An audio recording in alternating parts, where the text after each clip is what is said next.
Hello, grade 2 students. Welcome to a new lecture. In this lecture, we're going to learn new grammar lesson and new writing lesson. Our writing lesson is we're going to learn how to write an expository text using compare and contrast. Our grammar lesson is going to be about irregular verbs. So let's start with grammar. Plural nouns. We all know that a singular noun names one person, place, or thing, while a plural noun names more than one person, place, or thing. As I just said, that a plural noun names more than one. I just want to remind you that we add s or es to form the plural of many singular nouns. But you have to know that some nouns change their spelling to make their plural. For example, mouse. When we say mouse, I mean one. If we want to change the word mouse from singular to plural, what should we do? The word changes. So one mouse, for more than one mouse, it changes to mice. So the plural of mouse is mice. I'm going to give you more examples such as foot. A foot means one foot. The plural of foot is feet. Another example, man. When it's one, it's man. The plural of the word man is men.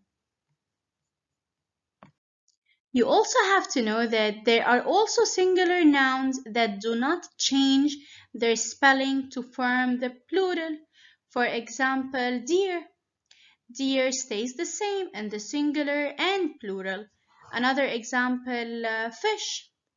Fish stays fish, singular and plural. For example, sheep. Sheep stays the same in the singular and in the plural. Now let's read these sentences together and change the underlined singular noun to a plural noun. We're going to do it together. The first sentence, look at the baby mouse. One mouse. Let's change the word mouse from singular to plural noun. So as I just said before, that the word mouse changes to mice. So the plural of the word mouse is mice. Let's move on to the second sentence. The child played with the puppies. The child, we have one child. Let's change the word child to plural noun. The word child changes to children. Okay? Let's move on to the third sentence. The birds were afraid of the person. Person is a singular noun. So the word person changes to people.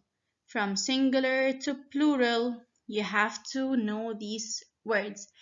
I'm going to remind you of more words. For example, foot. The plural of the word foot is feet. The plural of the word tooth is teeth. The plural of the word man is men. Mouse is mice.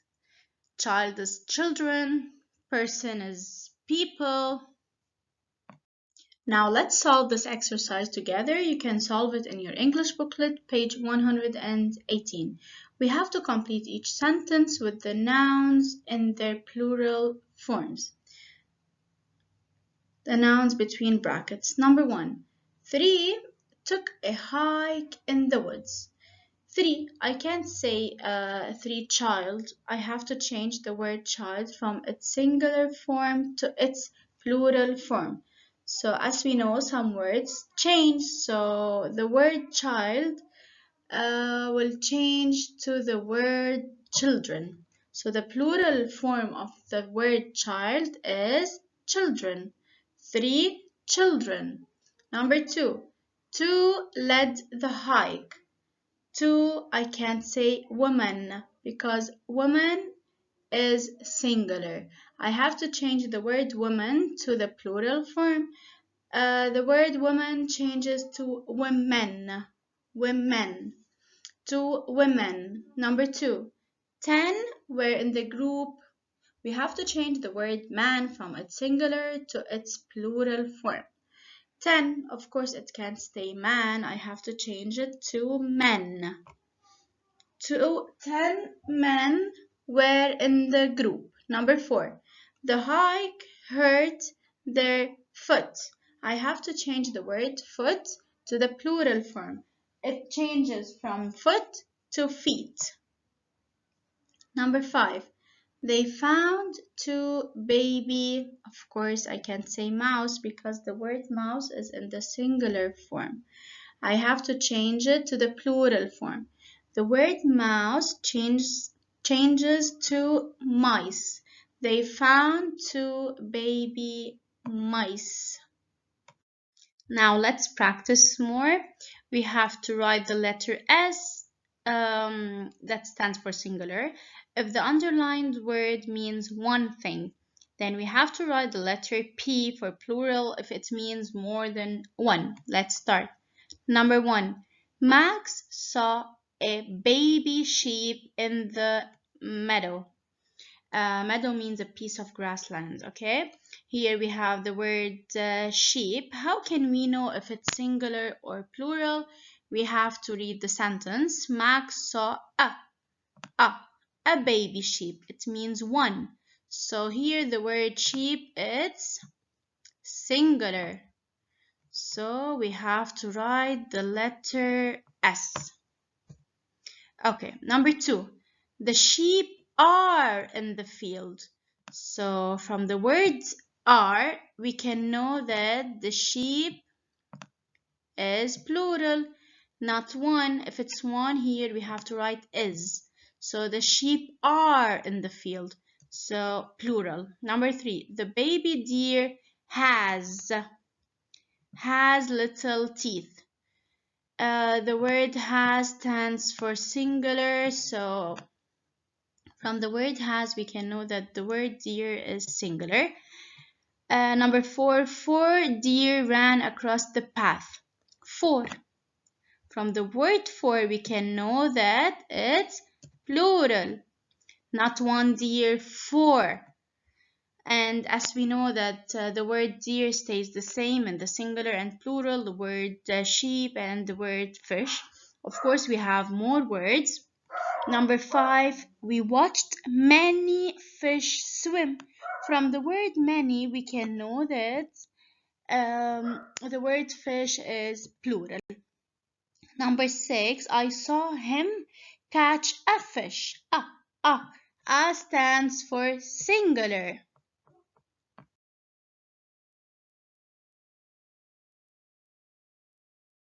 Now it's writing time. You ready? We're going to learn how to write an expository text with linking words.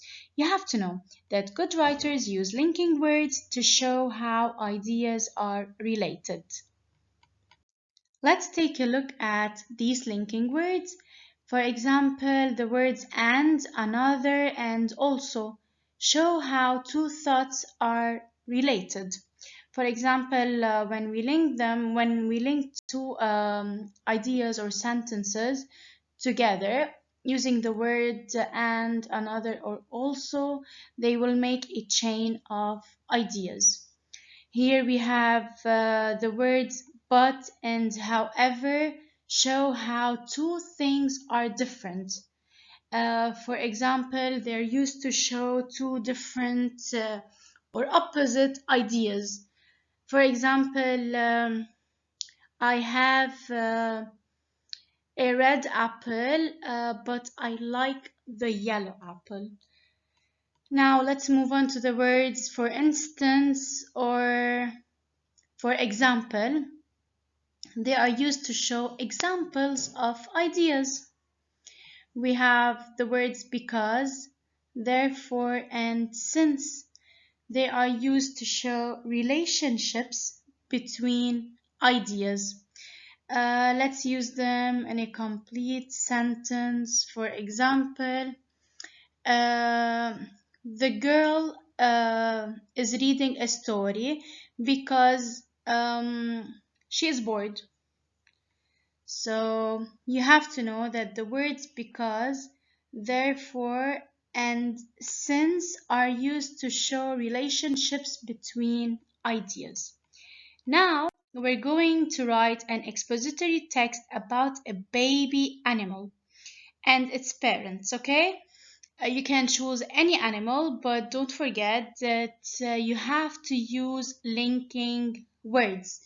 You can use the word and another also, however, but for instance, for example, because, and so on. Now let's fill in the graphic organizer together by answering the questions and then we write the full text. Don't forget, you can choose any animal. I'm going to write about a bear. So this is the graphic organizer. Where do most bears live? Most bears live in the den, but some bears live in the cave. We have beginning, middle, and end. Describe the mother bear. I wrote the mother of a bear is huge and has fur. Describe its cub. Cub is the baby bear, okay? Baby bears are called cubs. So I wrote cubs are small bears with furry legs and arms. The end. How do cubs differ from their parents? Cubs are smaller than their parents. One fact about bears, I wrote that bears are mammals. What is a mammal? A mammal is an animal that feeds its babies milk, right? And has fur. Now, this is the writing. You have to write your own writing in your English booklet, page 122. Don't forget the title. My title is Bears. A mother bear's baby is called a cub baby. Bears are mammals. The mother of a bear is huge and has fur. I used the linking word and. Cubs are small bears with furry legs and arms. Cubs are smaller than their parents. Bear cubs are born with their eyes closed. Thank you so much. And don't forget to join the Zoom sessions.